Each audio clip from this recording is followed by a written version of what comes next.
7. People call me a perfectionist, but I'm not. I'm a rightist. I do something until it's right, and then I move on to the next thing. There seems to be a lot of excitement around something that, to me, is a yawn. Frankly, this is a vast frontier that's going to take us a while to understand. It was very lunar, desolated, isolated. All my films are love stories. James Cameron doesn't do what James Cameron does for James Cameron. James Cameron does what James Cameron does because James Cameron is James Cameron. You can't be an environmentalist, you can't be an ocean steward without truly walking the walk, and you can't walk the walk in the world of the future, the world ahead of us, the world of our children, not eating a plant-based diet. I want to challenge all of you as people of deep conscience, people who are environment stewards of the earth and oceans. By changing what you eat, you will change the entire contract between the human species and the natural world. I like the evening in India, the one magic moment when the sun balances on the rim of the world, and the hush descends, and 10,000 civil servants drift homeward on a river of bicycles, brooding on the Lord Krishna and the cost of living. Pick up a camera, shoot something, no matter how small, no matter how cheesy, no matter whether your friends and your sister star in it.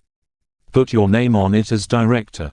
Now you're a director. Everything after that you're just negotiating your budget and your fee. It's important for me to have hope because that's my job as a parent, to have hope for my kids, that we're not going to leave them in a world that's in shambles, that's a chaotic place, that's a dangerous place. Eat a Euro-S not a requirement to eat animals, we just choose to do it, so it becomes a moral choice and one that is having a huge impact on the planet, using up resources and destroying the biosphere. I've sworn off agnosticism, which I now call cowardly atheism. I've come to the position that in the complete absence of any supporting data whatsoever for the persistence of the individual in some spiritual form, it is necessary to operate under the provisional conclusion that there is no afterlife and then be ready to amend that if I find out otherwise. Imagination is a force that can actually manifest a reality. Don't put limitations on yourself, others will do that for you.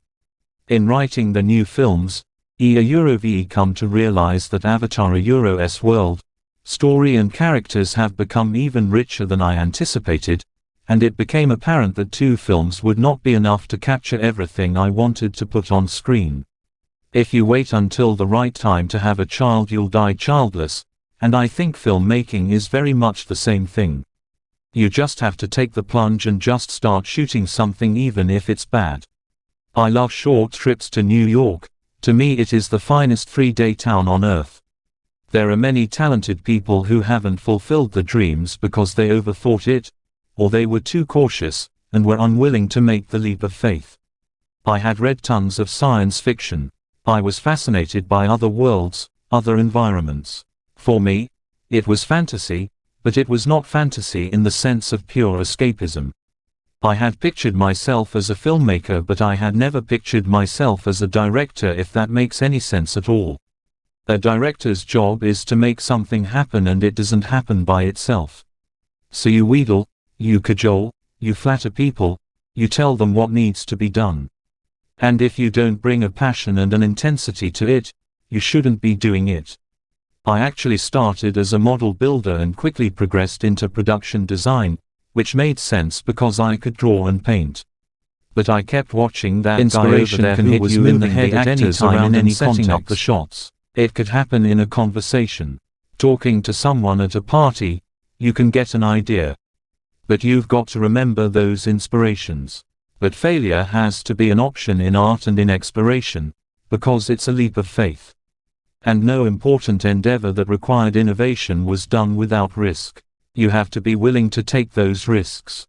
When you have the feeling that anything a Euro is possible, sometimes you wind up acting on it. I mean, you have to be able, you have to have made the commitment within yourself to do whatever it takes to get the job done and to try to inspire other people to do it, because obviously the first rule is you can't do it by yourself. Every time you dive, you hope you'll see something new, some new species. Sometimes the ocean gives you a gift, sometimes it doesn't. I do not know why journalists insist on calling their stuff pieces when they are in fact little entities, attempting to have beginnings, middles and endings. Muslims shared many of the deep-seated characteristics of the Anglo-Saxon elite: an intuitive resentment of culture, an amicable contempt for women, a proclivity for riding about on horses, a pleasure in discipline, and a covert homophilia. I set my goals way higher than the achievable, and when I fail at a very high level. That's my process. It's really demented, but it actually works. When you are aiming really high and doing something new, you must be also prepared to fail, learn from your mistakes and begin with a new plan. More motivated than before. To convince people to back your idea, you've got to sell it to yourself and know when it's the moment. Sometimes that means waiting. It's like surfing. You don't create energy, you just harvest energy already out there.